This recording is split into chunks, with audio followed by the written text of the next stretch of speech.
Good morning, friends, and welcome to Wake Up in the Word. Thanks for joining me today. We're once again getting back into the Ten Commandments and looking at the reasons that God may not be pleased with the way we're treating them in our own country. So grab a good cup of coffee. We're going to talk about the Fourth Commandment today. One that, oh my goodness, if there's one that we are open about breaking, especially even Christians, it's this one. What am I talking about? When we go to Exodus chapter 20, verses 8 through 10, the first part of verse 10, we read that we're to remember the Sabbath day by keeping it holy. 6 days you shall labor and do all your work, but the seventh day is a Sabbath to the Lord your God.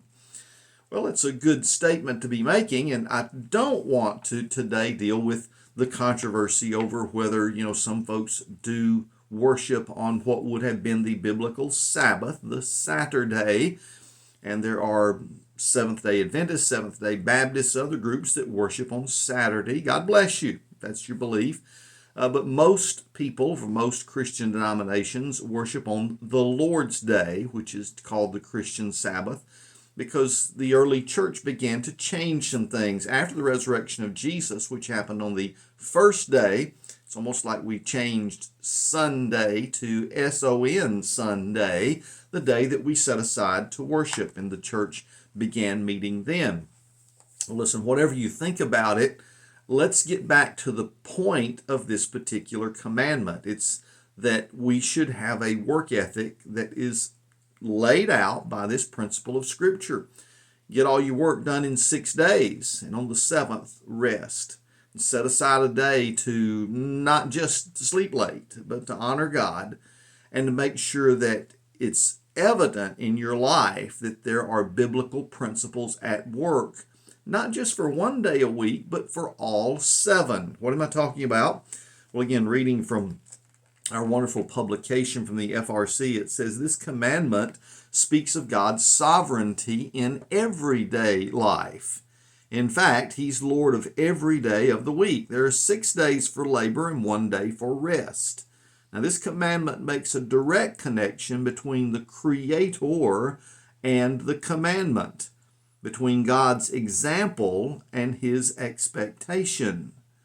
You see, this focus on labor in the Fourth Commandment undergirds the famous Puritan work ethic upon which American industry and economy was actually built.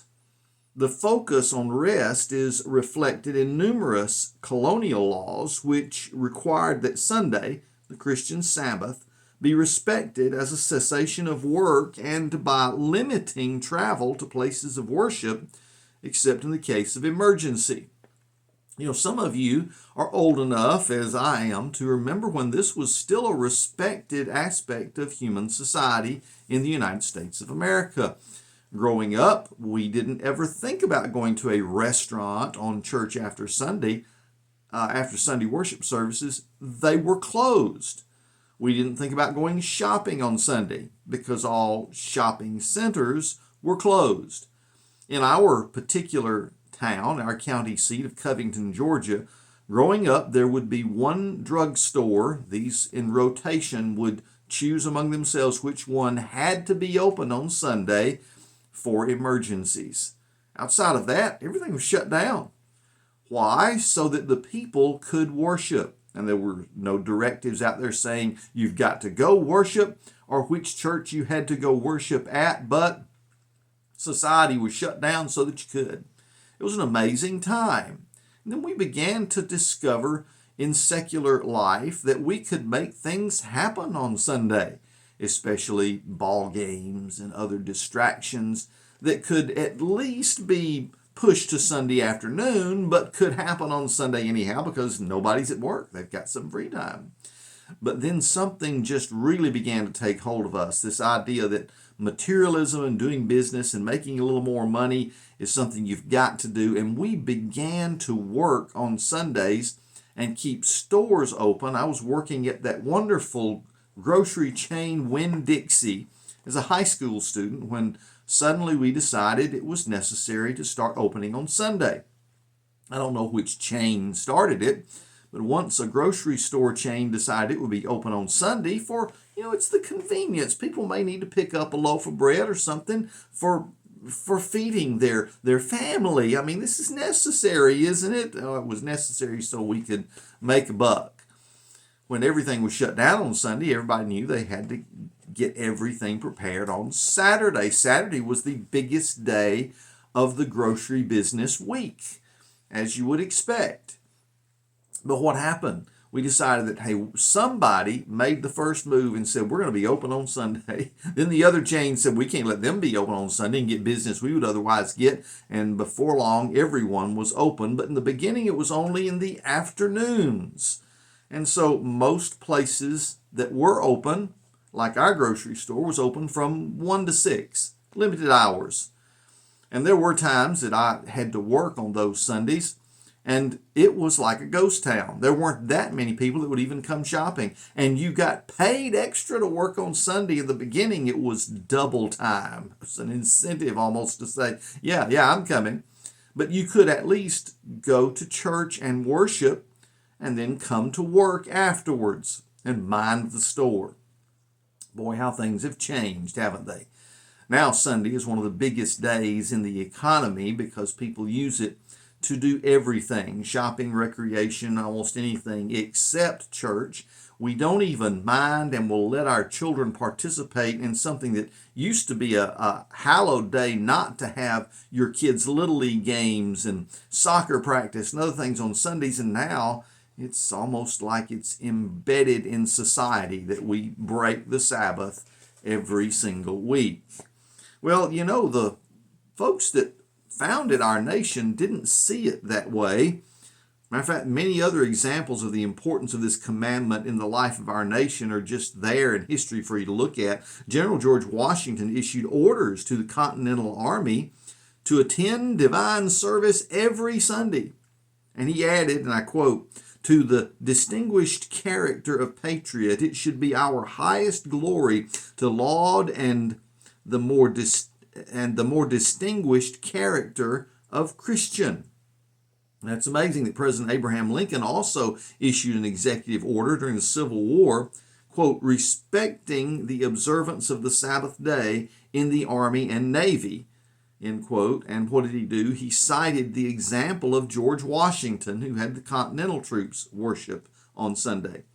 Now, this commandment is even acknowledged in our own United States Constitution in Article 1, Section 7, Paragraph 2, which states in part that if any bill shall not be returned by the President within 10 days, and in parentheses, Sundays excepted, after that it shall have been presented to him, the same shall be law.